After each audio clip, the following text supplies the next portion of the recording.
하나님의 말씀 히브리서 10장 26절, 27절 두 절 말씀 함께 합독하도록 하겠습니다. 히브리서 10장 26절, 27절입니다. 히브리서 10장 26절, 27절 자유순서 여러분 합독하도록 하겠습니다. 히브리서 10장 26절, 27절입니다. 시작. 우리가 진리를 아는 지식을 받은 후 짐짓 죄를 범한즉 다시 속지 않은 제사가 없고 오직 무서운 마음으로 심판을 기다리는 것과 대적하는 자를 태울 맹렬한 불만 있으리라. 아멘. 하나님 감사합니다. 오늘도 생명의 진리의 말씀을 통해서 생명 되시고 진리 되시고 길 되신 예수 그리스도를 저희가 보게 하시고 예수를 더욱더 알게 하시고 그 은혜를 더욱더 채울게 되는 게 역사가 우리 마음 가운데 우리 중심 가운데 있도록 주님 도와주옵소서. 성령께서 이끌어 주시고 역사에 가실 것을 소망합니다. 주님 감사합니다. 이 천한 종을 가리시고 예수 그리스도만 드러나는 시간 될 수 있도록 도와주옵소서. 예수 그리스도의 이름으로 기도드리옵나이다. 아멘.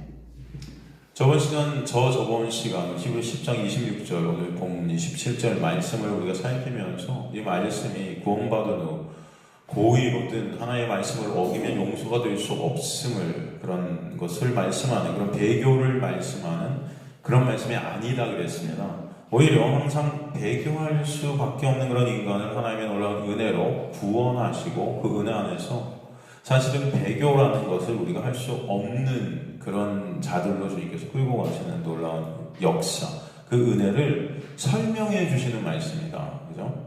그랬습니다. 특별히 그래서 저번 시간에 그러기 때문에 하나님의 선택일, 하나님의 예정이라는 또 나아가 견인이라는 그런 단어들, 이 모든 하나님의 열심, 하나님이 처음부터 끝까지 온전히 하나님 홀로 구원을 이루시는 그 놀라운 은혜를 다 설명하는 단어다. 이런 것들이 성경에 이런 단어들이 계속 등장하는 것을 알 수 있죠. 이런 단어를 성령께서 쓰신 것은 그래서 구원은 인간의 그 어떤 조건이나 어떤 노력, 의지, 인간의 어떤 능력, 인간의 어떤 1%의 것도 구원이라는 역사 가운데는 들어갈 수 있다? 없다는 것입니다. 없어요.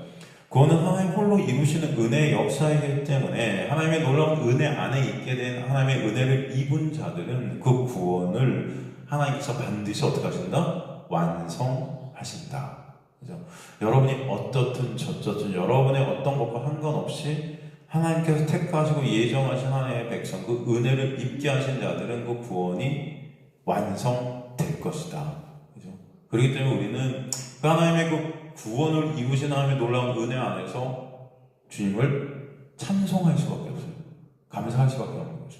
그렇지 않겠습니까? 만약에 여러분이 어떤 것으로 인해서 여러분의 구원에 어떤 것들을 못해야 구원이 완성되는 것이라면 여러분 분명히 인간들은 그 구원을 완성하고자 죽어라 달려갈 것이고 그리고 그것을 완성해도 하나님께 영광이 아닌 그것을 내가 어떠함으로 완성을 못했다는 그런 나에 대한 영광을 챙기려 드는 거죠. 그렇기 때문에 구원은 처음부터 끝까지 누구만 하나님께서만 홀로 이루시는 것임을 성경 전체가 우리에게 보여주시는 것입니다. 이해가 되시죠, 여러분?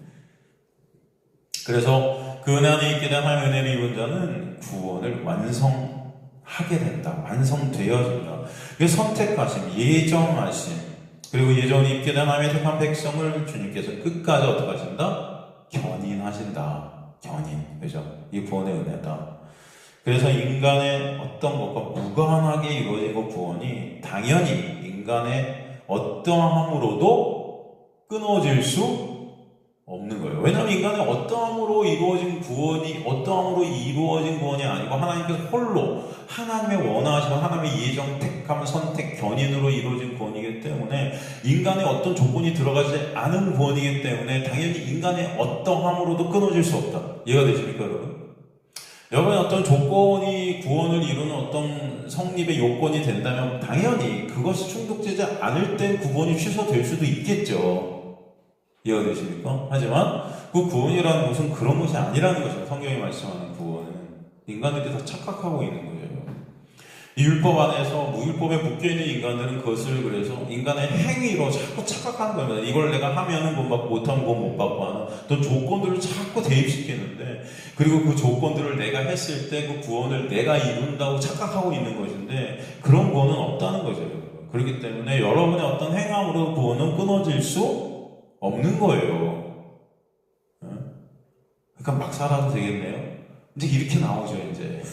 사람들이 이제 막 살아도 아무렇게나 살아도 구원이 안 끊어지니까 신난다. 그러나 그렇게 안 된다. 여러분 안에 진짜 생명이 오게 되면 그 생명이 여러분을 끌고 가기 때문에 그렇게 안 돼요. 이해되십니까? 엄마 뱃속에 생명이 들어오면 그 생명이 이제 그 엄마를 끌고 가죠. 그래서 먹기 싫은 음식도 먹고 싶어지고, 그죠? 여러분이 원하지 않는 대로 끌려가잖아요. 그 생명이, 아기가. 마찬가지예요. 여러분이 원하지 않는 것을 하나님께서 끌고 가시는 거예요. 구원을 이루시기 위해서. 그러니까 여러분의 어떠함으로는 구원이 끊어지지 않아요. 어차피 하나님께서 이루실 것이기 때문에. 그러나 그렇다고 내가 그렇다고 이제 내 어떠함으로 구원이 끊어지지 않을 거야 라는 생각을 하지 못해요. 우리 안에 생명이 오게 되면 그 은혜로 인해서. 이해가 되십니까, 여러분? 그건 생명이 없는 자들이 하는 소리죠. 감사와 찬송이 있게 되는 거예요, 여러분 안에. 감사가 있게 되고 찬송이. 그러니까 막 살고 싶어도 막 살지 못하는 자리로 하나님께서 끌고 가세요. 여러분을 꼭꼭 묶어서. 이해가 되십니까? 네? 저번 시간에 하나님의 택하심, 하나님의 예정하심이라는 단어를 우리가 나누면서 이 단어들이 그래서 다 하나님의 놀라운 은혜를 말씀해 주신 단어이고, 이 견인이라는 단어 역시 하나님의 놀라운 그 은혜를 아주 잘 표현하는 단어다. 견인, 그죠? 견인은 특별히 죄로 인해 불가능하고 무능력한 우리의 모습을 또 잘 보여주는 단어이기도 해요. 견인이라는 단어, 그죠? 여러분, 자동차를 견인할 때 그 자동차가 어떻게 된 자동차를 견인합니까? 스스로 갈 수 있어요, 없어요? 없죠? 완전히 그냥 바닥난 차예요. 작동이 안 되는 겁니다. 무능력해진 거예요. 그래서 견인차가 와서 끌고 가는 거예요. 조금이라도 일말에 손생한 어떤 힘이 있다면은 견인차가 와서 공장으로 안 끌고 가겠죠. 하지만 길바닥에서 이제 소생시킬 어떤 것이 없는 것입니다. 끌고 가야 되는 거예요, 이렇게. 그걸 견인이라고 하지 않습니까? 바로 이 견인이라는 단어 안에는 죄로 인해 불가능하고 무능력한 인간의 실존이라는 모습을 잘 드러내주고 있다. 이것이 드러내주고 있다는 것입니다. 그래서 주님께서 이끌고 가셔서 구원을 주님께서 홀로 이루셔야 되는 것을 말씀해 준 단어가 견인이에요. 그죠? 그렇기 때문에 하나님의 은혜로 구원을 입은 하나님의 자녀는 그 구원에서 끊어지지 않는다. 견인해서 갖고 가는 차가, 그 차가 이제 견인되어 가는데 그 위에서 여러분 차가 어떻게 뭘 합니까? 할 수 있어요? 아무것도 못해 그냥 끌려가는 거예요, 여러분. 그리고 가면은 공장에 들어가고 고쳐지게 되는 거죠. 이해가 되십니까? 그러니까 이것은 온전히 하나님의 놀라운 은혜로만 구원이 있게 되고 그 구원에서는 우리가 어떠한 것으로도 끊을 수 없다. 하나님께서 구원을 완성시키시는 그 완성 안에서는 어떤 것들도 그것을 막을 수가 없어요. 왜? 전지전능하신 하나님이시기 때문에. 성도의 구원은 인간의 의지와 노력, 인간의 조건이 아닌 하나님의 놀라운 은혜, 하나님의 능력으로 하나님께서 홀로 이루신다라는 것입니다. 그래서 그 하나님의 견인 안에 주님의 자녀들은 감사와 안식이 있게 되는 것입니다. 안식이 있게 된다. 우리가 저번 시간에 살핀 말씀들이 다 이 견인을 설명해주는 단어 아니겠습니까? 요한복음 10장 28절 29절, 빌립보서 1장 6절, 로마서 8장 38절 39절 다 이 사랑에서 끊을 수 없다. 그죠? 끊을 자가 없다. 다 이런 말씀들이에요. 그죠? 그래서 빼앗을 자가 없다. 그래서 하나님께서 처음부터 끝까지 홀로 구원을 이루신다. 그죠? 착한 일을 시작하시니까 끝까지 완성하실 것이다. 그죠? 거기 그것을 갖다가 인간의 어떠함도 막을 수가 없다는 거죠. 그렇다면 성경의 문자적으로 우리가 성경을 볼 때 이 견인의 말씀과 마치 반대되는 듯한 표현의 말씀들을 오늘 우리가 좀 보자고 했었습니다. 기억나시죠? 그래서 오늘 히브리서 10장 본문과 마치 인간의 어떠함으로 배교가 되는 것 같이 표현된 말씀들. 이렇게 하면 인간은 구원에서 끊어질 것 같아. 그렇게 표현된 것 같은 말씀들을 우리가 한번 살펴보면서 이것이 그런 말씀들이 아닌 것을 저와 여러분이 오늘 한번 살펴보자. 저번 시간에 그랬죠? 한번 보겠습니다. 되게 대표적인 어떤 인간의 어떠함 때문에 구원이 끊어질 것 같은 그런 표현이 있는 말씀 중에 대표적인 것이 누가복음 8장 13절 같은 말씀 한번 가볼까요? 누가복음 이 씨 뿌리는 자의 비유죠. 여러분 씨 뿌리는 자의 비유 아십니까? 누가복음 8장 13절 같은 경우 보면은 바위에 있다는 것은 말씀을 들려 기쁨으로 받으나 뿌리가 없어 잠깐 믿다가 시련을 당할 때 배반하는 자다. 배반하는 자가 나오죠. 배반. 그죠? 말씀을 받는데, 그죠? 여기서 말씀이 뭘까요? 여기서 말씀을 받았다 하는데, 이 말씀이 뭘까요? 헬라어로? 레마일까요? 로고스일까요? 그죠? 로고스예요. 로고스라는 말씀을 받은 거예요. 그러니까 이 말씀을 껍데기로 받은 거죠. 율법으로 받은 것입니다. 이 말씀을 껍데기 율법으로 기쁘게 받았다. 왜? 이 말씀을 지키면, 그죠? 자신의 영광과 유익이 있게 될 것 같으니까 기쁜 거예요. 그래서 말씀을 기쁘게 받았어요. 근데 시련을 당할 때 어떻게 해요? 시련을 당할 때 배반한다. 잠깐 믿다가 믿긴 믿었어요. 그런데 배반이 있다. 그죠? 이게 배교인가요? 그런 것이 아니죠. 시련이 왔다. 페이라스모스라는 시련인데 이것은 고난, 유혹이 되기도 하고 불행, 뭐 그런 재앙. 그러니까 이것들이 결국은 내 유익이 안 되는 거예요. 말씀을 받을 때는 내가 이거 지키면 내 유익, 내 영광을 챙길 수 있을 것 같았는데 막 열심히 지켰는데도 고난이 와요. 시련이 와요. 그럼 하나님께 불평하기 시작하죠. 인간은. 하나님 제가 이렇게 열심히 교회 열심히 다니고 예배 열심히 드리고 했는데 하나님이 왜 저한테 이러시는 거예요. 내 유익이 안 되는 거예요. 그 불평 불만이 막 터지는 겁니다. 그래서 배반하는 자들이 생긴다. 배반한다. 근데 여기서 배반한다는 단어를 아피스템이라는 단어를 썼어요. 이게 멀리하다, 떨어져 나가다, 버리다. 이 자들은 이미 멀리하고 있던 자, 이게 예수님 밖에서 멀리하는 자였다. 그러니까 하나님 안에 있던 자가 아니라는 것입니다. 이 자들은. 근데 여기서 굉장히 중요한 단어가 나와요. 이 자들이 뭐가 없다고 나오죠, 여러분? 뭐가 없다고 그래요? 기쁨으로 받으나 뭐가 없다? 뿌리가 없다 그래요. 뿌리가 없다. 그러니까 이런 자들이 믿었다가 뭐 하나님을 배반한 것 같은, 열심히 믿고 살았는데 시련이 오니까 하나님을 떠나요. 교회를 떠나고 뭐 그런 사람들이 있잖아요, 여러분. 교회를 진짜 열심히 다니고 막 말씀을 지키고 그것으로 막 의를 삼는 것이 너무 좋고 그래서 교회 생활 진짜 충성하고 막 하는데 갑자기 사업이 망했어요. 그래서 교회 안 나와. 하나님도 그런 하나님 안 계시대. 어느 데 찾아왔더니 이거 시련 가운데 난 그런 하나님 없는 것 같은데 하나님 안 믿는데. 그래서 이게 배교네. 이게 구원 받았다가 구원을 이룰 수도 있겠네. 우리 그렇게 생각할 수 있단 말이죠. 근데 여기서 뿌리가 없다 그랬네, 그 사람들이. 뿌리가 없다는 것은 뭐예요, 여러분? 뿌리가 없다는 건 생명이 없는 자들이라. 생명이 없다. 그러니까 뿌리가 없으면 잠깐 살아있는 것 같이 보일 수 있어요, 여러분. 그죠? 우리 꽃집에서 우리 꽃다발 이렇게 팔면 뿌리가 없죠? 다 그냥 잘라서. 그래서 며칠 동안은 예쁘게 아름답게 보일 수 있어요. 근데 결국 어떻게 되죠? 결국 시들어 죽죠. 시들어 죽습니다. 뿌리가 없으면 그렇게 돼요.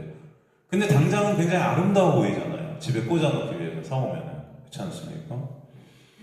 그러니까 뿌리가 없다는 것은 결국은 죽음 가운데 있다는 거예요. 그냥 생명을 받았다 못 받았다. 못 받았다. 그래서 잠깐 믿었다는 그 믿음은 사실 믿음 것 같이 보이지만 가짜 믿음이었다. 그 믿음이 아니라는 것입니다. 애초에 생명이신 예수를 받아들이지 못한 자, 예수 안에 없는 자들입니다. 이해가 되시죠, 여러분? 뿌리가 없는 거예요.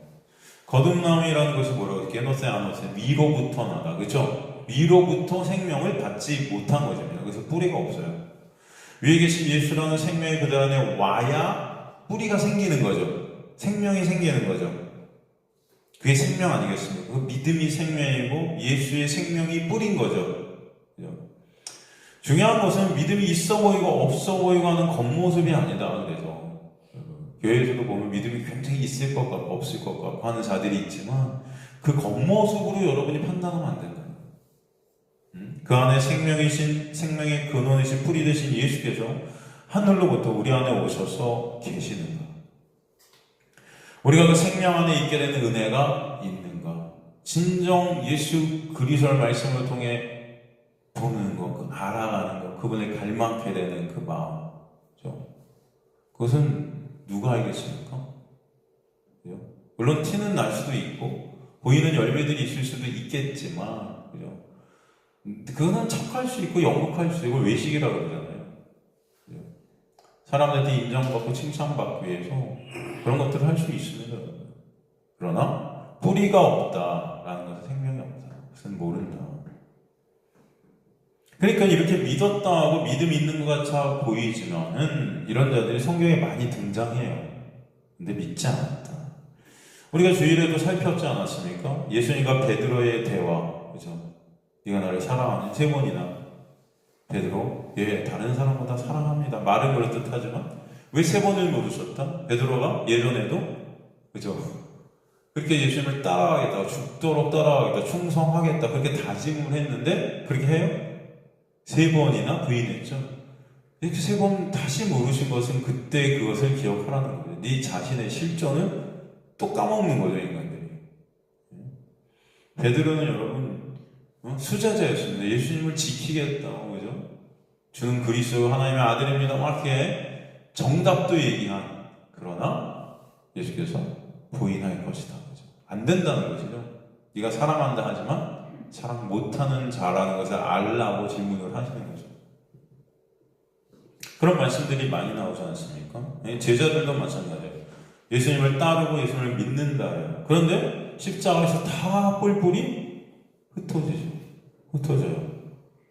그런 그들에게 성령이 오셔서 뿌리가 있는 새로운 피조물들이 되게 하시는 역사. 그래서 이제 그 생명에서 결코 끊어질 수 없게 하시는 은혜. 그것이 이렇게 하시는 것입니다. 그죠? 요한복음도 우리가 말씀드렸지만 요한복음 2장 23절에 많은 사람이 그 행하신 표적을 보고 그 이름을 믿었다 그랬잖아요. 그러나 그런 그들이 결국 예수의 십자가에서 다 예수를 못 박으라고, 예수를 저주하고 욕하는 그런 자들임을 알 수 있죠. 이것은 그들이 예수께 십자가에서 가신다니까 그들이 예수를 배교한 것이 아닙니다. 배교한 것이 아니라 그들이 믿었다는 그 믿음이라는 것은 인간이 보기에는 믿음 같아 보였지만 실상은 믿음이라는 것이 아니다. 그들이 믿었다는 그 믿음은 예수를 믿은 게 아니고 예수께서 행하신 그 기적이라는 것을 믿고 싶었던 거예요. 그것으로 내 유익을 삼고 싶으니까. 그래서 믿었다나 믿음 없는 그들에게 예수께서는 뭐라고 하세요? 당신의 몸을 의탁하지 않으셨다. 그래서 의탁하다, 피스티오, 그들을 믿지 않으신다. 왜? 믿음 없는 자들이니까. 피스티오, 믿음이 없다. 그런 말씀이시죠. 그들을 안 믿는다. 왜? 그들의 안에 믿음이 없기 때문에. 그러니까 그들이 믿었다는 그 믿음은 예수를 믿은 것이 아니다. 요한복음 6장 60절에서 66절도 보면 여기에 나오는 자들이 어떤 자들이냐면 제자들이잖아요. 겉으로 보기에는 예수를 스승으로 모시고 있는 제자들이에요. 지금으로 보면 교회 안에 진짜 믿음이 있어 보이는 충성 헌신하는 자들이죠. 근데 모습은 제자들인데 뭐라 그래요? 예수님께 말씀을 하셨는데 예수님이 강해를 하셨는데 뭐래요? 이 말씀이 어렵다. 누가 이걸 들을 수 있겠어? 나도 이렇게 어려운데 그러면 아무리 전도해서 새로 누굴 데리고 와도 누가 이걸 듣고 이해할까? 뭐 그런 마음들이 있는 거죠. 야, 이게 그렇게 어려워? 그래서 제자들이 어떻게 하냐면 예수님의 말씀을 듣고 다 수근수근 돼요. 아, 우리도 그런가? 저기 이렇게 싹 떨어졌는 거예요. 다른 교회 같으면 아마 이런 것도 막 아니 왜 이런 현상이 성령께서 역사하시나 여러분의 마음을 드러내시나 제가 설교하면 다 수근수근 저게 뭔 말이야 그래서 어떻게 된다 그래요? 여러분, 이게 뭐야? 이 말씀이 도대체 뭐야? 하면서 수근수근 된다. 이게 뭐야가 뭐예요? 만나잖아요. 그러니까 하늘에서 만나가 내리는데도 그 만나를 보면서 이게 뭐야? 모르는 거예요, 의미를. 그래서 여러분, 출애굽의 이스라엘 1세대가 어떻게 돼요? 다 죽었다.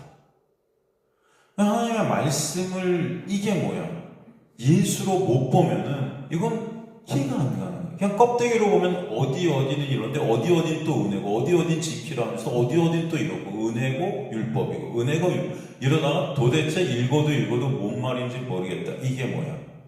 이해가 되십니까, 여러분?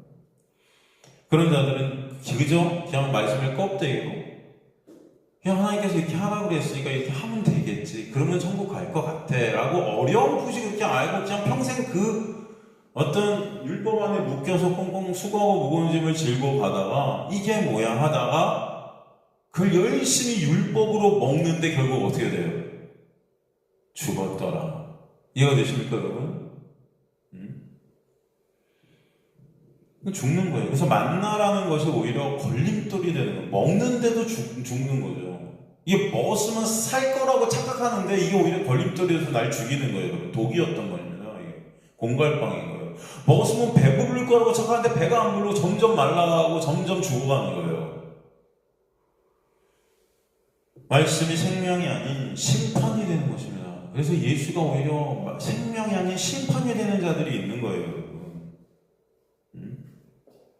말씀이 무엇이 될 때 생명이 아닌 심판이 될까요? 당연히 율법이 될 때죠. 말씀이 예수로 생명으로 읽혀지게 되면 말씀은 여러분에게 심판이 될 수가 없어요. 은혜지. 그럼 여러분이 뭘 해도 예수의 놀라운 십자가 은혜로 내가 살 수 있다는 놀라운 은혜가 여러분에게 흐르고 있다는 그 믿음 안에서 여러분은 감사하게 되는 거예요. 안식하게 되는 거예요. 그 생명 안에 있게 되는 거예요. 그러나 말씀을 만나를 이게 뭐야로 보는 자들은 그저 말씀이 율법인 것입니다. 그 율법의 정죄 아래 그래서 결국은 멸망이다.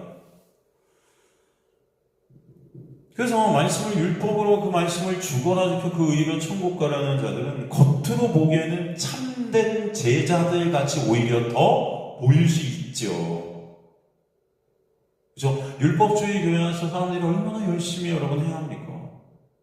정말 열심히. 여러분도 예전에 다녔던 교회에서 더 열심히 교회 생활하지 않으셨나요? 네? 여기보다? 어떠셨어요? 한번 생각을 해보세요. 우리 교회에서 지금 이 교회 생활하고 있는 이 나의 모습과 다른 교회 다니시면서 여러분이 교회 생활을 했던 여러분의 모습들을 한번 비교해 보세요. 어느 때 훨씬 더 교회에 많이 계셨어요? 네? 어느 때? 요즘이에요? 그때예요? 네? 솔직히 어떠세요? 여러분, 이 율법주의 안에 있는 교회에서는 여러분 일요일날 새벽부터 밤 늦게까지 뺑이를 칩니다. 이렇게 하면 또 욕먹겠다. 이 목사 아저씨 무슨 교회에서 뺑이 친다는 소리를 하고 있고. 근데 제가 볼 땐 뺑이로 보이거든요. 그래서 그래요. 제 자유죠. 제 말이. 그죠? 민주주의에서 말에서 언어의 자유도 없으니까. 이거 장도하나 이거는? 율법주의 안에서는 쉼이 없어요. 오히려 일요일날 가면 그냥 뭐 이렇게 많아요. 교회 아침부터 해갖고 예배도 한 번 드리면 도움 못 받을 것 같죠? 1부, 2부, 적어도 2부 예배에 참석해야지 뭔가 있을 것 같고, 예배 빠지면 혼날 것 같고, 월요일부터 금요일까지 사업이 잘 안 되면 어떡하지? 이런 생각도 들고, 그렇지 않아도 열심히 하면 복 받을 것 같고, 또, 열심히 죽어라 뛰는 거. 행사들도 왜 이렇게 많아? 다 참여해야 돼. 또 그런 것들을 인간들은 열심히 행하는 가운데 어떤 걸 느끼냐면 내가 살아있네. 이런 걸 느껴요. 내가 살아있어. 이러면서 착각 속에서 이게 살아있는 건 줄 알아요. 죽어있는 건데. 그냥 거꾸로 알고 있는 거죠. 진짜 예수 그리스도를 바라본 그 놀라운 은혜 안에서 살아있는 자인가. 이게 안 되니까 결국 내 행위로 뭔가 막 하면서 그 율법의 행함 속에서 내 의의를 챙기는 그 뿌듯함과 함께 살아있네 이러는 거예요. 막 이해가 되세요, 여러분? 그러니까 그게 마약 같은 거예요. 여러분, 마약보다 더 쾌락적인 거예요. 그래서 행하다가 아무것도 없잖아요. 그럼 죽었네 이렇게 되는 것입니다. 죽은 것 같은 거, 이거 견디지 못하는 인간들이 이것을. 그러니까 교회는 또 그런 것들을 잘 알아서 어떻게든 인간들을 그냥 돌리는 거예요, 계속. 정신 못 차리게, 아무 생각 안 나게. 열심히 뛰다 보면 이게 천국인 줄 알고, 열심히 뛰다 보면 난 천국 백성인 줄 착각하게끔. 예수가 누군지도 모르는데 배워본 적이 있어야죠. 하나의 말씀 전체가 예수인데도 예수를 못 봐요. 그러는데도 열심히 그걸 율법으로 그냥 뺑이 치는 거예요, 여러분. 그러다가 멸망하는 것입니다. 굶어 죽어요. 예수라는 양식을 못 먹으니까 결국은 먹고 봤어야죠. 다 율법으로 먹는데 공갈빵으로 죽는 거예요. 그럼 그렇게 하셨잖아요. 그러니까 우리 교회에서는 지금은 신앙생활 하는 건가? 여러분 이런 생각 드시는 거 아니에요? 혹시 막 내가 이거 맞는 거야? 근데 또 뭐 하기도 싫어. 이제는 막 다 은혜라니까 안 해도 될 것 같아. 하나님께 어쩌게 해드릴 것 같으니까. 그냥 목사님도 뭐 말씀이나 잘 듣는데 말씀도 잘 들리지도 않고 졸리기나 하고 이도 저도 아니고 옛날로 돌아가야 되는 게 맞는 것 같은 건가? 막 헷갈리기 시작하고. 이게 말씀이 계속 듣는데 말씀도 도대체 이게 뭐야? 어렵다. 계속 어려운 말씀을 듣다 이게 만나는데 어려운 말 이게 뭐야고. 그러니까 이도저도 아니고 이러다 우울증 올 것 같고 막 이러는. 너무 잘 알죠, 제가. 그죠? 여러분의 모습. 그죠? 저도 그러고 싶어요. 여러분이 아침부터 새벽부터 그냥 교회에 오셔갖고 그냥 저녁 늦게까지 여기서 막 활기차게 그냥 뭔가 하고 전도도 나가고 막 그게 나쁘다는 게 아닙니다, 여러분. 나쁘다는 게. 여러분이 그걸 갖다 또 제가 싫어한다 이렇게 생각하지 마세요. 나쁘다는 게 아닌데 우선순위를 진짜 중요한 건 여러분 그런 것이 아니다는 거예요. 그런 것들을 여러분 의의를 챙긴다는 그것이 불법이라고. 불의라는 거죠. 진짜 의의는 우리가 예수 그리스도를 믿는 믿음 안에만 있다. 그 예수 그리스도의 십자가의 놀라운 은혜를 말씀을 통해서 우리가 보고 깨닫고 알게 되는 이게 진짜 중요해요. 이게 하나님께서 하나님이 역사해 주셔야 되는 거고 여러분이 이곳에 오실 거를 배우게 하시는 게 하나님의 역사다. 그게 힘들어요, 여러분. 가만히 앉아서 공부하는 게 힘든 거예요, 원래. 그죠? 그냥 나가서 그냥 열심히 하면 되는데 하루 종일 앉아서 책 봐? 이거 진짜 힘든 거죠. 여러분. 어려워요. 이거 안 되는 사람은. 그냥 아무 생각 없이 사는 게 낫지. 왜 말씀을 보면서 예수를 막 봐야 돼? 이거 해야 될 것 같아. 이거 어렵죠. 어려워. 그냥 겉으로 보기에는 그래서 열심히 뭔가 하면 참된 제자들 같아 보이는데 생명이 없다. 겉만 제자인 것 같다. 그 자들이 말씀이 생명이 아닌 그냥 걸림돌이 되는 것이다. 말씀. 걸림이 된다. 스칸달리죠.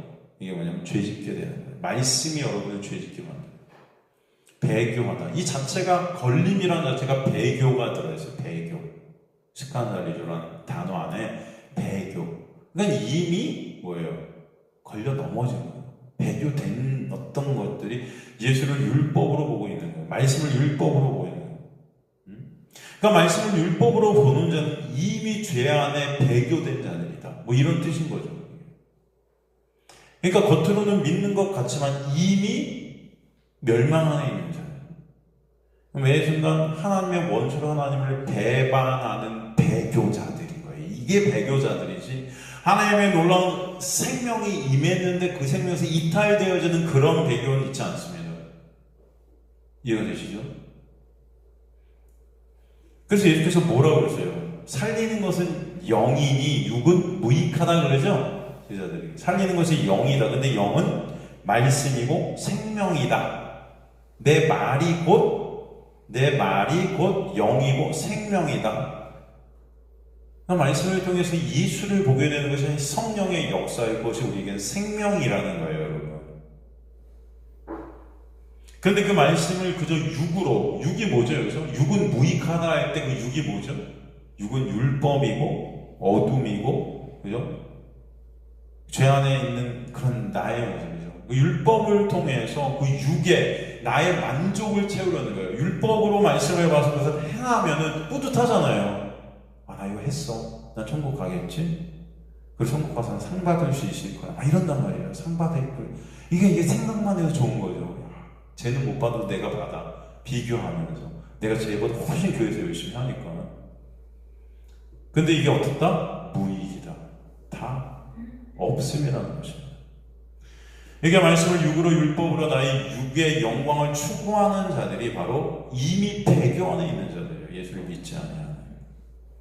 그래서 65절에 하나님께서 예수께 오게 하여 주지 않는 하나님 택함 밖에 있는 자들은 이미 죄로 죽어있는 자들이라고 말씀하신 것입니다. 그러기에 결국 제자 중에 많은 사람이 예수를 어떻게 됐다? 떠나게 됐다 그러죠? 예수를 떠난다.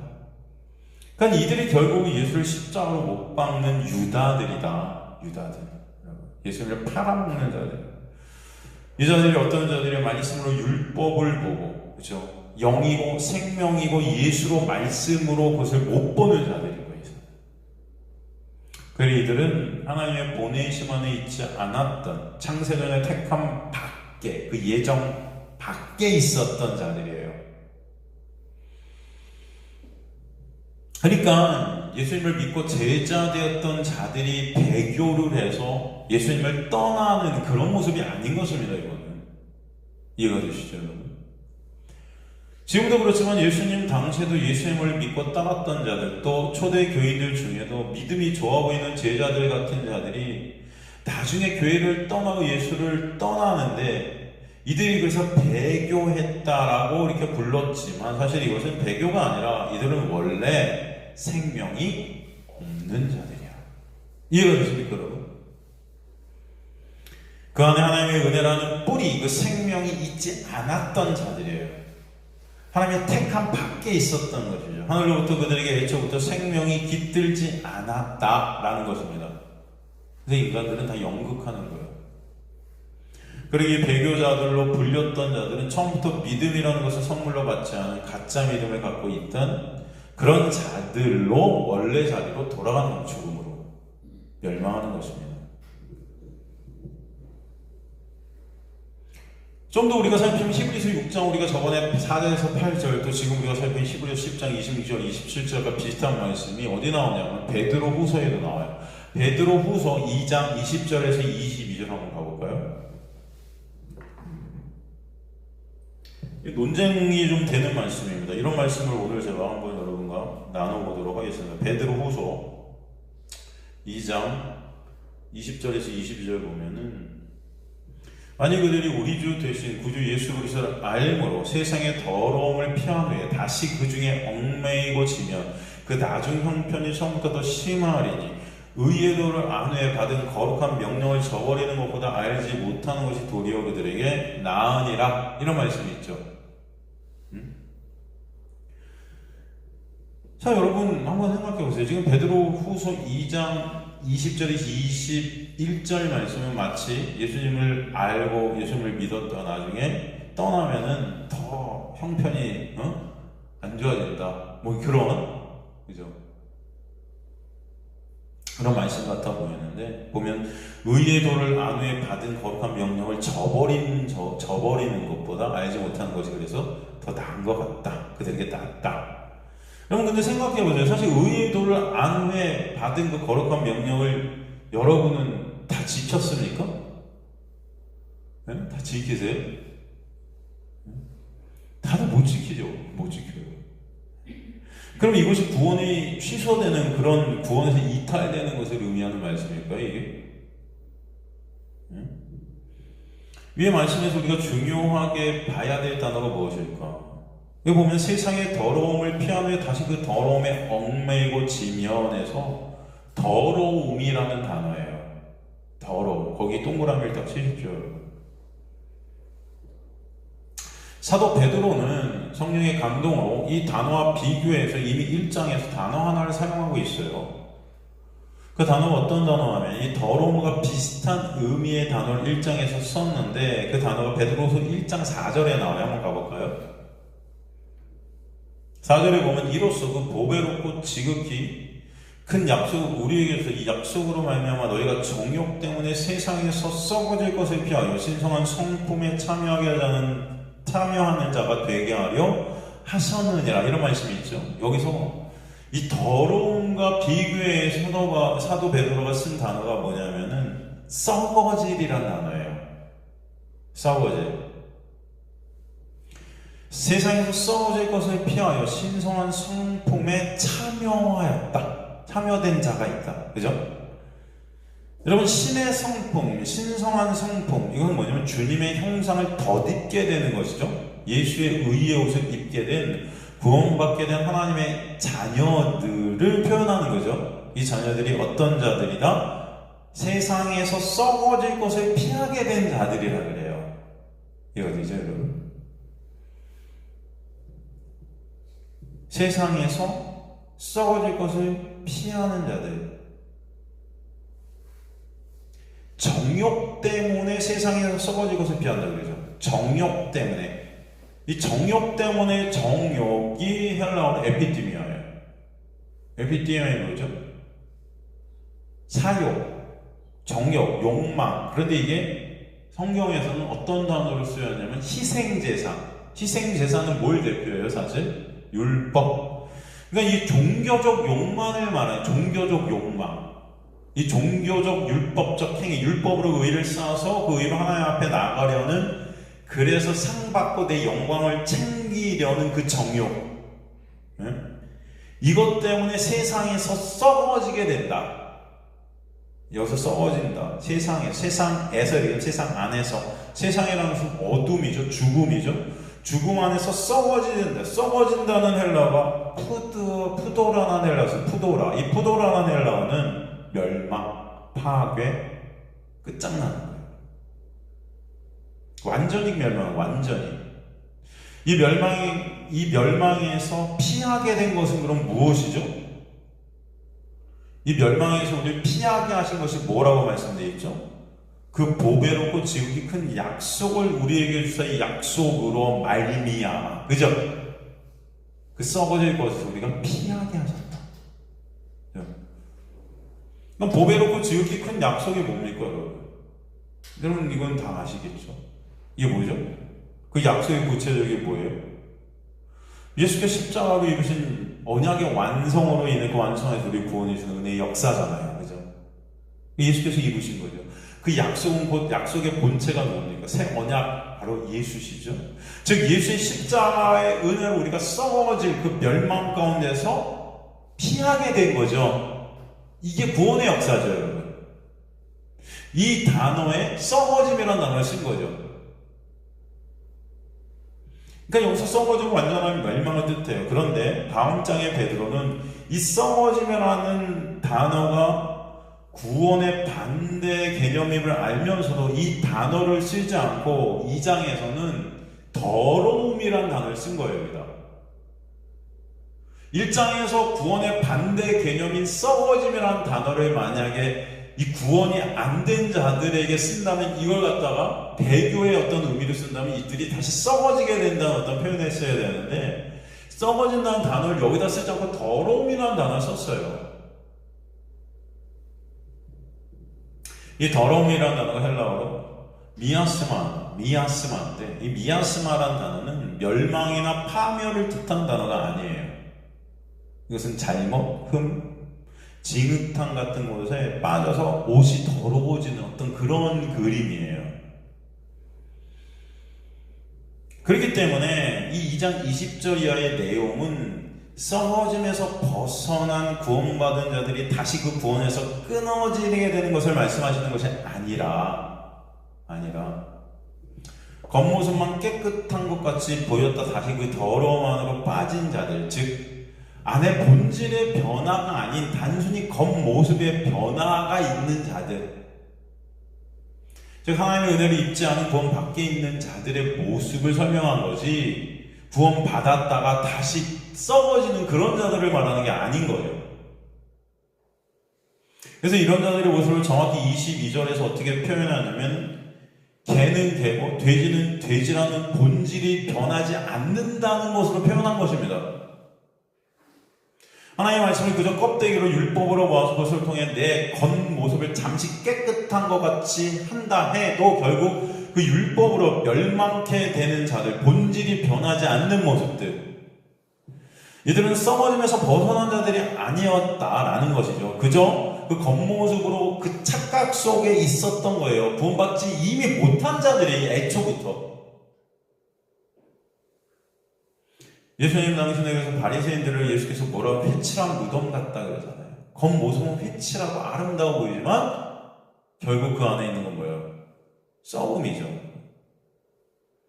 그래서 더러움을 그 겉모습을 바꿀 수 있다 해도 그것으로 구원 안에 있는 것이 아니다. 그러기에 다시 더러움에 빠졌다는 것이 구원에서 끊어진 것도 아니다. 이들은 결국 그 구원이 뭔지 모르는 자들인 거죠. 그렇기 때문에 베드로서 2장 1절도 보면은 이게 신학적으로 굉장히 논쟁이 있는 구절인데 베드로후서 2장 1절 가보면은 그러나 백성 가운데 또한 거짓 선지자들이 일어났었나니 일어나시 너희 중에도 거짓 선생들이 있으리라. 그들은 멸망하게 할 이단을 가만히 끌어들여 자기들을 사신 주를 부인하고 임박한 멸망을 스스로 취하는 자들이에요. 여기서 이 논쟁이 되는 말씀이 어떤 말씀인 것 같습니까, 여러분? 신학자들 간에 논쟁이 되는 말씀이 있어요, 여기서. 네? 자기들을 사신 주를 어떻게 했다 그래요? 부인했다. 이게 무슨 말이지? 네? 자기들을 샀대요. 우리를 샀어요. 구원이 이루어졌다는 거잖아요. 근데 부인했대요. 배교예요? 어떻게 생각하세요?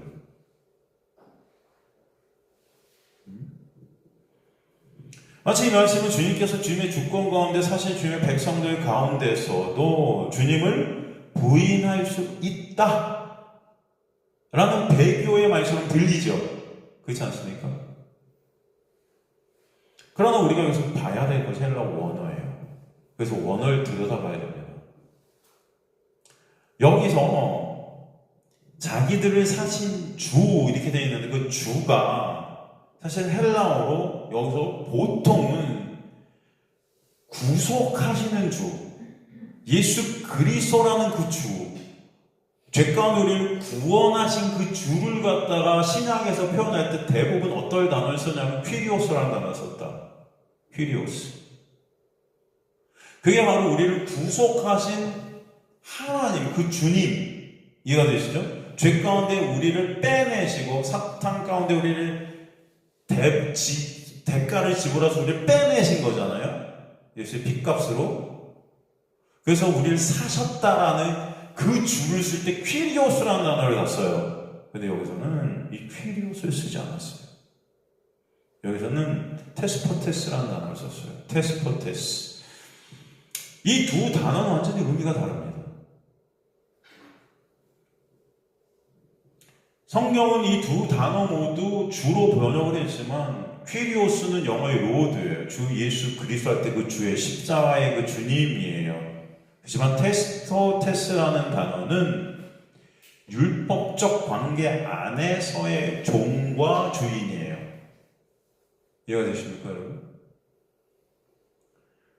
이것은 당시 노예와 지배자의 관계에서 지배자를 그 주라고 했었어요. 그러니까 은혜의 관계가 아니고 우리 갖다가 은혜로 빼내신 그 예수 그리스도를 가리키는 그 퀴리오스라는 말이 여기 들어갈 수가 없는 거예요. 그래서 여기서 주는 예수 그리스도가 아닙니다. 이해가 되시나요? 그냥 이스라엘 백성들이 말했던 유대교 안에서 공동체 안에서 이거 주인됨이에요. 그냥 어떤 다시 쉽게 설명하면 사도 바울이 로마서에서 이스라엘을 두 가지로 설명해요. 어떤 이스라엘, 어떤 이스라엘. 이면적 이스라엘과 표면적 이스라엘로 설명하죠. 사도 바울이 왜 그렇게 설명해요? 표면적 이스라엘이라는 것은 그냥 이스라엘 사람들을 뜻하는 거였어요. 하나님은 그 이스라엘 사람들을 도구로 하나의 교보대로 쓰셔서 구원을 설명해 주시는 거죠. 그들의 역사를 통해서. 하지만 그렇다고 그들 전체가 구원받아야 할 백성이에요? 그건 아니에요. 그냥 그런 걸 상징하는 거였습니다. 그들을 표면적 이스라엘이라 그랬어요. 근데 그들 가운데 진짜 하나님 택한 백성들이 있었죠. 그들이 예수 그리스도의 십자가에 놀라운 은혜로 구원받게 되는 거죠. 그런 그들을 뭐라 그래요? 이면적 이스라엘이래요. 그죠? 여기서 퀘리오스라는 단어는 그 이면적 이스라엘에 쓰이는 단어예요. 그렇지만 이 퀴리오스가 아니라 테스포테스라는 이 단어는 표면적 이스라엘에 쓰는 단어예요. 이해가 되세요, 여러분? 아시겠습니까?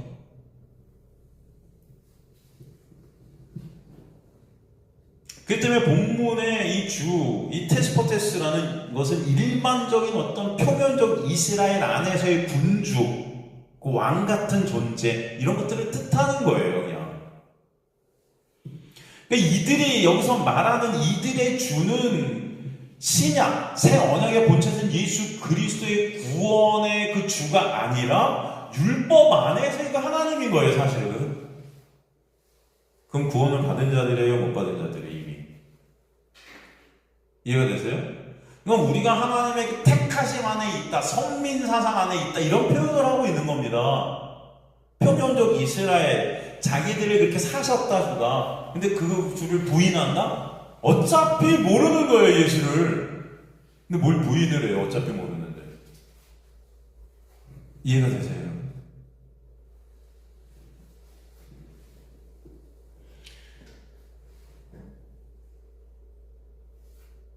만약에 본문에서 주를 퀴리오스로 썼다면 제가 가정으로 해봐죠. 예수 그리스도인은 구원받게 된 성도들을 의미한다 하겠죠. 그렇다면 그런 자들이 주를 부인했다는 것은 구원 후에도 그 구원이 끊어질 수 있다는 해석이 나오는 게 맞지요.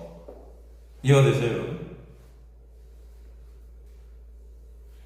그런데 본문의 이 주라는 단어가 테스포테스라는 일반적 그 군주, 인과응보적 세상에서의 그 왕, 그런 의미로 표면적 이스라엘 사람들이 보편적으로 생각하는 그 율법적 인과응보의 권선징악의 하나님으로 표현했다면 이것은 이들은 예수 그리스도를 통한 구원이 뭔지도 모르는 자들인 거예요.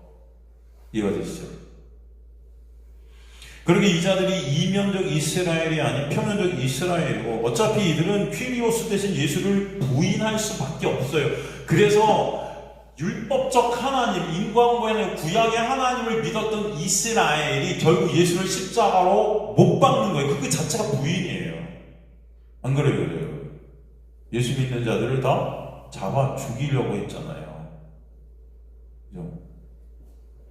그래서 어차피 이들은 구원밖에 있었던 표면적 이스라엘이다. 또 우리가 볼 것이 보세요. 자기들을 사신 주를 부인했다 할 때 사신이란 단어도 마찬가지예요. 사신이란 단어. 여러분, 사셨다라는 단어는 사실은 예수로 인한 구속을 나타내는 단어여야 해요. 그죠? 구원 안에서는. 그죠? 잘 들으시죠? 그죠? 그 구속이라는 리뎀션이죠. 헬라어로 구속을 나타내는 단어가 세 가지 정도가 돼요. 엑사고라죠. 퀴트로, 아폴리트로시스 이런 단어들인데 여기서는 이런 단어들을 쓰질 않았어요. 이 사신이라는 단어를 여기서는 이 구속이라는 단어를 쓰지 않고 아고라조라는 단어를 썼더라고요. 아고라조라는 단어는 여러분 이런 어떤 구속을 뜻하는 단어가 아니에요. 이것은 그냥 일반적으로 시장에서 어떤 물건을 살 때 뜻하는 거예요. 단순한 삶이, 단순하게 어떤 걸 사는 거예요, 그냥. 하지만 여러분, 이 구속에 해당하는 엑사고라도, 퀴트로, 아폴리트로시스라는 것은 그냥 단순하게 돈을 주고 사는 그런 뜻이 아닙니다. 이 구속이라는 것은. 이 구속 안에는 여러분 그냥 단순히 사는 게 아니에요. 뭔가를 사서 거기서 끝나는 것이 아니고 이 구속 안에는 해방, 자유가 들어가 있어요. 이해가 되십니까? 신현, 나 성경에서 말해 신현의 주인도 예수가 구속이 되시는 거죠. 사서 끝나는 게 아니고 사서 다시 풀어주는 거예요. 해방시키는 거예요. 자유케 하시는 거예요. 근데 여기 이 단어는 그 뜻이 아무것도 안 들어갔어요. 그냥 단순히 삭버린 거예요. 해방이 아니에요. 오히려 율법적 구속 안에 있는 것입니다. 이것은. 이해가 되세요, 여러분? 율법 안에서 끌어들이는 삶이 이건 오히려 그죠? 율법에 꽁꽁 묶이게 하는 거죠. 완전히 의미가 반대가 되는 거예요, 여러분. 단어 하나 때문에.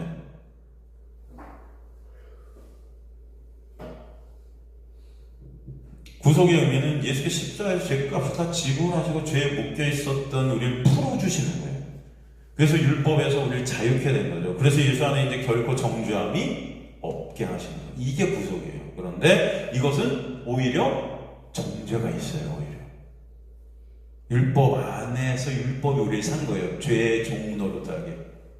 이해가 되십니까? 그러니까 이 자들은 구원받은 자들이 아닌 거예요. 예수님을 당연히 부인할 수밖에 없는 자들인 거예요.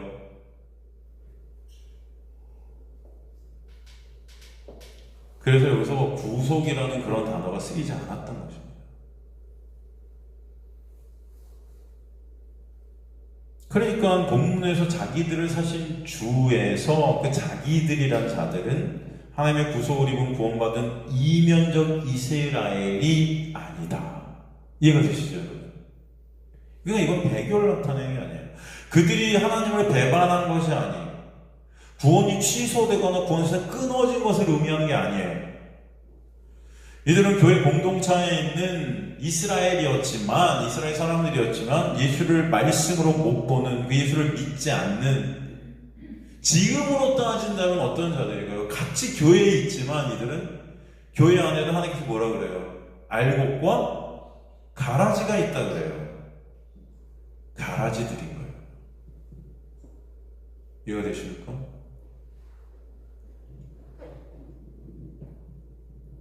자, 또 볼까요? 고린도전서 9장 27절 가볼까요? 밤새 할 수 있는, 밤새 하는 거 아닐까요? 오늘 집에 가지지 마시고 이런 말씀들이 참 많죠. 많아요. 고린도전서 9장 27절도 보면은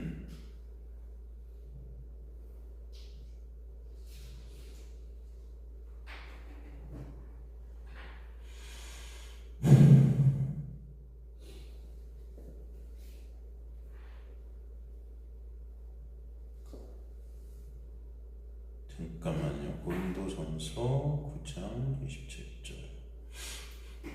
내가 내 몸을 쳐 복종하게 하면 내가 남에게 전파하에 자신이 누려 버림을 당할까 두려워한다. 이렇게 말씀하세요. 이것도 마치 구원에서 끊어질 것 같은 그렇게 뉘앙스가 여러분 들리죠? 문자적으로 보면. 여기서 몸을 치다, 몸을 쳐 복종하게 하는데 몸을 친다가 휘퍼피아죠. 이게 뭐냐면은 예속시키다 그런 뜻이거든요. 종으로 삼다, 노예로 삼다. 이건 격투기 선수가 시퍼렇게 멍이 들 정도로 나를 치는, 의더 터지는 뭐 그런 것들을 의미하는 어떤 단어예요.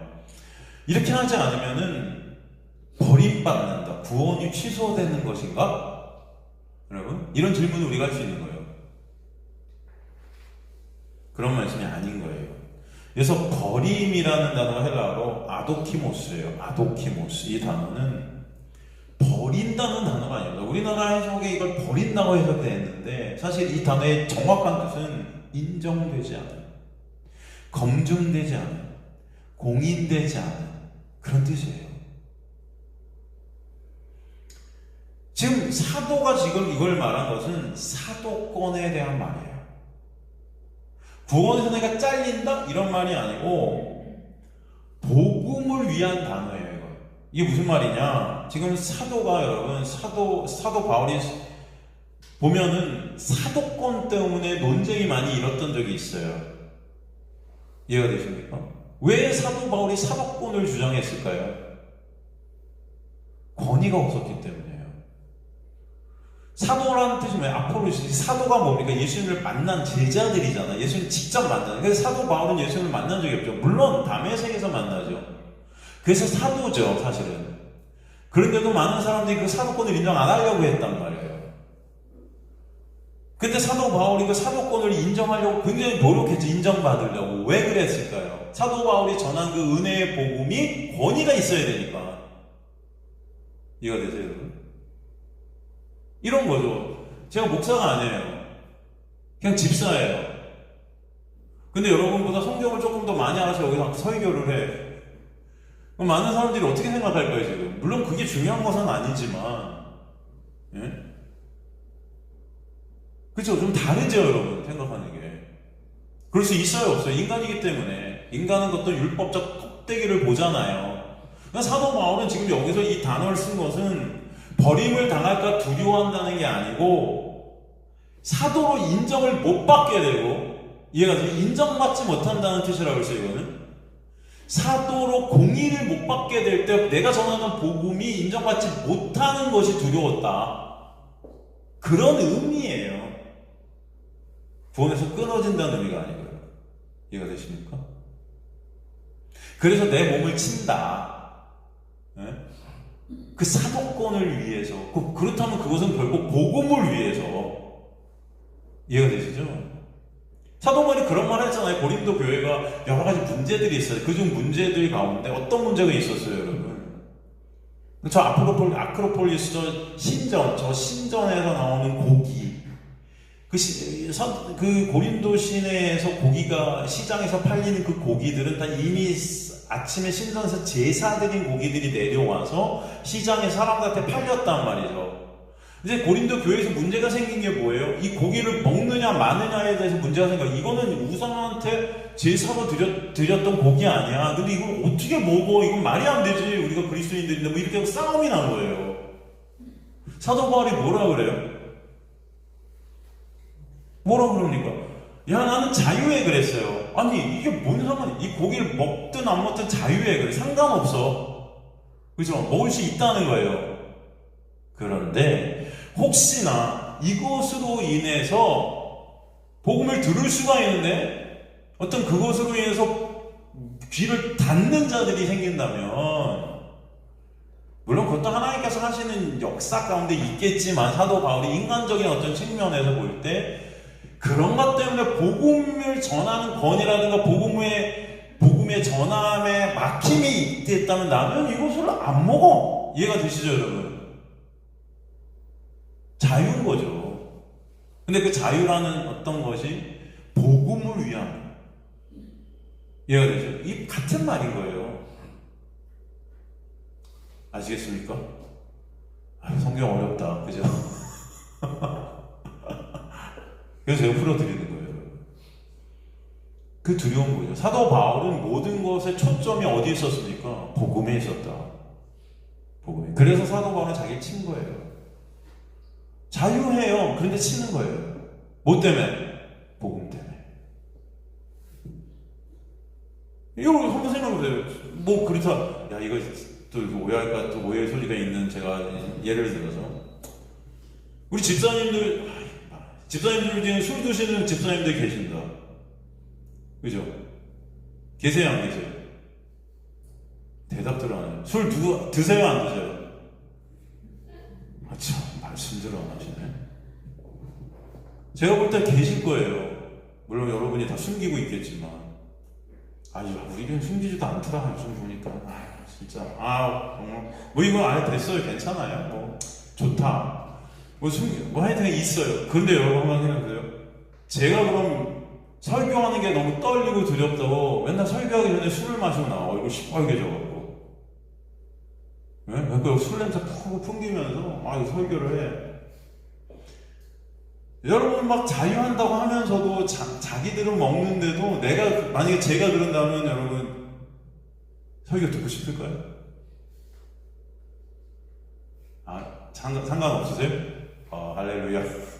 괜찮아요? 좋아요, 여러분? 좋다. 그럼 저도 이제. 저도 술 먹는 거에서 자유할 수 있어요. 이해가 되세요? 그죠? 제가 여러분 집사님들 술 먹는다고 여러분한테 지옥 간다고 뭐라고 욕을 합니까? 제가 뭐라 그래요? 그죠? 아무 말 안 하죠? 저도 자유할 수 있죠, 그럼. 술 먹고 설교할 수 있는 거 아니에요? 예를 들어서. 근데 여러분이 그게 감당이 되시겠냐고요? 상처받는 사람들이 없을까요, 있을까요? 있을까요, 없을까요? 그래도 목사님인데, 그래도 막 이런 말들을 갖다 플러스 시켜갖고, 그래도 목사님인데 그러면 안 되잖아. 안 되면 그거 안 해야 되는 거 아니야? 막 이러면서 적어도 목사님인데 목사는 그러면 안 되는 거 아니야? 그 율법을 막 다 또 적용을 시킬 거예요. 그걸 보기가 싫어서 여러분이 사실 율법에 얽매이는 그걸 보기가 싫어서 안 먹고 말겠다. 뭐 이런 거에 예입니다, 이건. 예를 들어서 사도 바울은 자유한다. 나는 그 고기 먹을 수 있어. 그죠? 그런데 혹시 이것 때문에 복음을 전하는 데 있어서 그 권위가 떨어진다던가 그들이 이 복음을 쳐내는, 물론 그것도 하나님의 역사 가운데 있겠지만, 그렇다면 나 내가 안 먹을게. 그거 안 먹어도 그게 상관이 없다. 복음이 중요하다. 중요한 건 우선순위가 무엇인가? 하나님의 말씀, 복음, 예수, 은혜. 그것이 증거되고 그것이 참선거, 그것이 영광받는 것. 이해가 되십니까 여러분? 그게 중요하다는 거예요.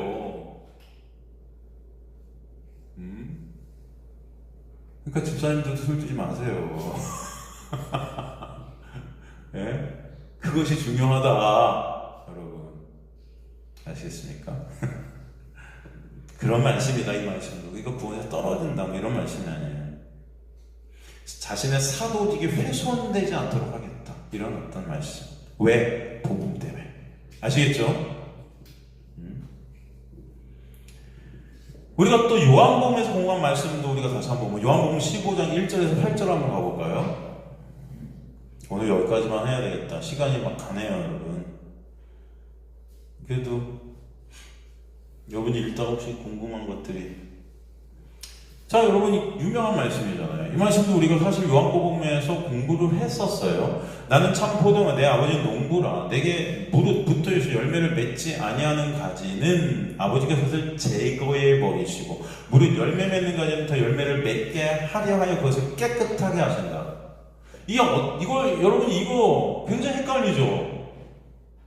붙어있어요. 그럼 하나님의 백성이죠 사실. 그런데 열매를 맺지 않아요. 붙어 있는데도 열매가 안 맺어져요. 그러면 어떻게 해요? 아버지께서 그것을 제거해버린다. 그건 뭐예요? 구원에서 떨어진다? 취소된다?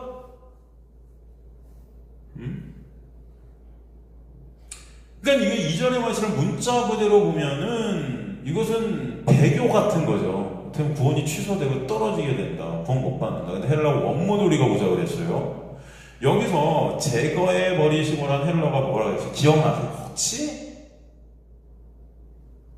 혹시 기억나세요? 이게 뭐다? 아이로란 단어죠? 아이로. 이 아이로란 단어의 진짜 원뜻, 처음에 딱 차정을 써서 나오는 원뜻이 뭔지 아세요, 여러분? 들어 올리다라고 그랬어요. 그죠? 들어 올리다, 높이다.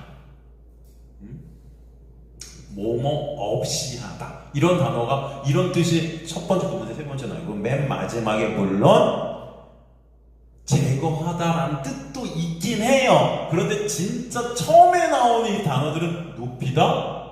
그러니까 인간들이 인본적으로 이것을 해석해버린 거예요. 제가 볼 때. 열매를 맺지 아니하니까 당연히 어떻게 돼? 제거해야 되겠지. 그게 인과 온거 아닙니까 여러분? 건선징악이고. 그러니까 이 아이오라는 단어를 딱 있으니까 이거의 첫 번째 나오는 뜻을 갖다 쓰지 않고 맨 끝에 있는 어떤 뜻을 갖다 써서 제거한다 하니까 이렇게 해석해버린 것 같아요. 그렇지만 맨 첫 번째 뜻이 뭐다? 들어올려버리는 거예요 이거를. 여러분 더 높이 들어올려지면 어떻게 돼요? 이 가지가 더 높이 그거 혼자 이렇게 들어올려져요. 그럼 어떤 현상이 일어나죠? 태양에 더 노출이 돼야 안 돼요? 되죠. 태양에 노출이 돼서 광합성이 잘 되면 열매를 더 잘 맺을 수 있을까요? 없을까요? 있죠. 이해가 되세요? 이것은 제거한다는 뜻이 아니에요. 하나님께 붙어있는데 혹시 열매를 못 맺는다? 하면 하나님께서 어떻게든 열매를 맺게끔 들어 올려버리신다. 태양을 보게끔. 태양, 그 빛이 누구예요 사실?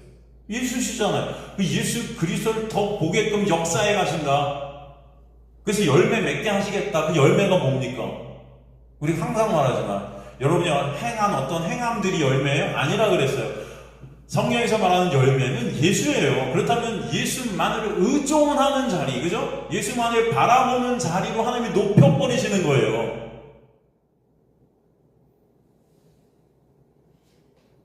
그죠? 오직 예수만 의존케 되고 예수만 증거하게 되고 예수만 남게 되는 그 열매, 그 가운데 또 어떤 열매가 있게 되냐면 내가 부인되어지는 거예요. 그죠? 나라는 그 육이 제거되죠. 그렇기 때문에 뭐라 그래요? 무릇 열매를 맺는 가지는 그 열매를 맺게 하려 하여 그것을 깨끗 깨끗하게 하신다 그러는데 여기서 깨끗하게가 카다이조죠. 이게 뭐예요, 여러분? 뭐라고 그랬습니까? 기억나세요? 이것도 깨끗하게 라는 뜻도 있어요. 근데 이거는 끝에가 있는 단어, 헬라어 원어를 사전을 딱 찾아. 첫 번째 나오는 건 뭐예요, 이게? 이거의 어떤 처음에 나오는 뜻은 가지치기예요. 이해가 되시죠? 가지치기 왜 하죠? 열매를 잘 맺게 하기 위해서. 쓸데없는 것들은 다 쳐주는 거잖아요. 이 가지치기라는 것의 의미는 나라는 그 가지된 그 나라는 육을 쳐주는 거예요. 삭제시켜 가시는다는 거예요. 하나님의 은혜죠. 그러니까 구원이라는 것이 하나님의 은혜로만 이루어진다는 구원의 말씀이고, 이거는. 그래요, 안 그래요? 그래서 2절을 원어에 맞게 번역하면 뭐라고 그랬죠? 무릇 과실을 맺지 못하는 가지는, 그죠? 과실을 맺지 못하죠, 우리 전체가. 인간의 힘과 노력은 절대 우린 열매 맺을 수 없는 자들이죠. 그런 우리는 하나님의 놀라운 은혜가 일하셔서 우리를 높이 들리셔서 올려주고 오직 예수만을 바라보도록 하시고, 그 예수를 바라보게 된 예수란 열매를 맺게 하시는 그 역사 가운데 나아가 나라는 그 육을 가지치기해 주셔서 온전히 주님만을 의존케 되는 참 열매 맺는 자들로 견인하신다. 이게 2절의 지경인 거예요. 제가 이 2절의 정확한 해석인 겁니다, 여러분. 그래, 안 그래요? 이해가 되세요, 안 되세요? 그러니까 열매 못 맺으면 구원 안 되니까 죽어라 예배 드리고 교회 섬기고 전도하고 열매 맺어서 상 받고 구원을 잃어버리지 말아야 해. 이렇게 이걸 설명한단 말이에요. 그래서 여러분이 구원을 안 잊어버리기 위해서 어떻게 해요? 야, 구원은 선물로 받았대. 구원은 은혜로 받았대. 그런데 이걸 잊어버리면 안 돼. 하나님께서 치시니까 열매 없으면 그 열매를 어떻게든 맺어야 돼. 그 열매가 뭐냐고요, 그런데. 예수인데 예수가 생각 안 차나요, 사람들은. 교인들은. 전도해서 뭔가 이뤄야 되고 교회에 헌신 충성해서 뭔가 만들어야 되고 하는 그런 어떤 나로 인해 생겨진 어떤 것들 뭐 이런 걸 열매라고 생각하지. 열매 자체가 예수예요? 진짜? 여러분이 예수 그리스도가 열매세요, 여러분은? 내가 한 어떤 것들이 열매지? 그죠? 열매가 뭔지도 몰라요. 그러니까 이 말씀이 해석되는 것이 정반대예요. 이것은 하나님의 은혜를 말씀하시는 건데, 인간들은 죽어라 열심히 뛰어서 열매 맺자. 그래야 안 잘린다. 이게 기독교가 돼버렸어요. 이건 불교죠. 이건 이슬람이에요. 이건 구약입니다, 구약. 이해가 되세요? 그런 하나님은 안 계세요. 지금도 교회 다니는 사람들이 하나님을 그렇게 생각하는 것 같아요. 정의의 하나님, 맨날. 정치하는 사람, 특히 교회 다니는 정치하는 사람들이 그 하나님을 다 갖고 와갖고, 무슨, 정의, 이렇게 갖다 복수하시는, 무슨 정의를 안 하니 거짓말하면 다 치시는 하나님, 뭐 이런 하나님. 그러나 그건 구약의 하나님이에요. 그거는 구약이죠. 열매 못 맺으면 다 쳐야 하나님께서. 그죠? 여러분, 정치 하나님 끌어들이지 마세요, 그러니까. 정치는 정치하세요, 그냥. 갑자기 또 정치 얘기를 왜 하지? 정치에 왜, 하나님도 모르면서 왜 하나님을 끌어들여요? 하나님도 모르면서. 하나님을 알든가, 그럼 좀. 다들 자기 하나님들이 맞다고, 교회에서도 자기 하나님이 맞다고 다 싸우고, 다 내 하나님인 거죠, 그게. 성경에서 말하는 하나님이 아니에요, 인간들이 지금. 그죠?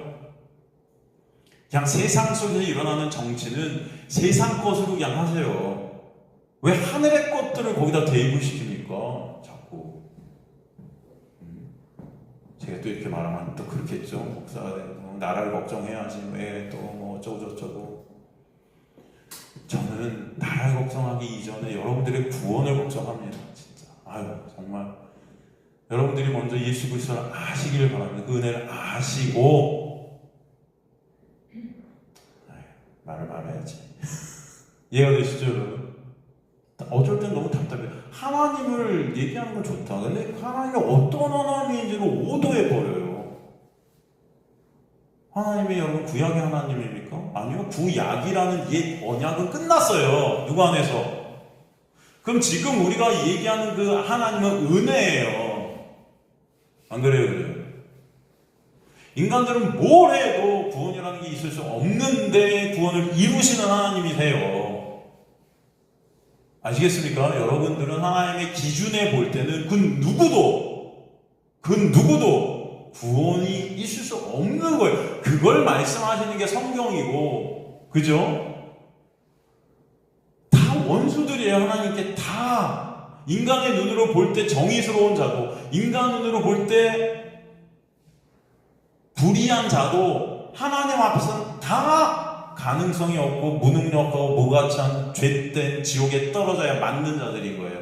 그런 그들을 하나님의 은혜, 십자가의 예수로 인해 구원해내시는 역사, 이게 구원이고 성경은 이 은혜를 알라고 우리에게 주신 거고, 여러분의 인생은 여정 가운데 그 은혜를 아는 자리로 끌고 가시는 하나님의 은혜인 거예요. 그 안에 여러 가지 삶이 들어있겠죠?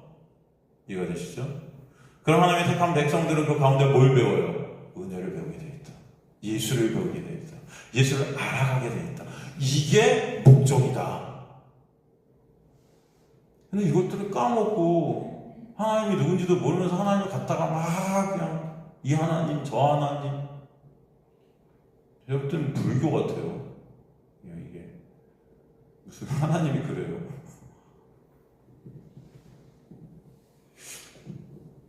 그러니까 이런 말씀도 하나님의 놀라운 은혜예요. 구원은 전적인 하나님의 은혜다. 그죠? 그 구원은 하나님께서 처음부터 시작하시고 이루신다. 그게 너무 감사해서 우리는 찬송한다. 감사하게 되고 그 안에서 그것을 깨달아갈 때마다 안식해 돼 있다. 하나님의 나라, 천국을 느끼고 이곳에서 배워간다 라는 것입니다. 바로 예수를 아는 자들이 되게 하신다.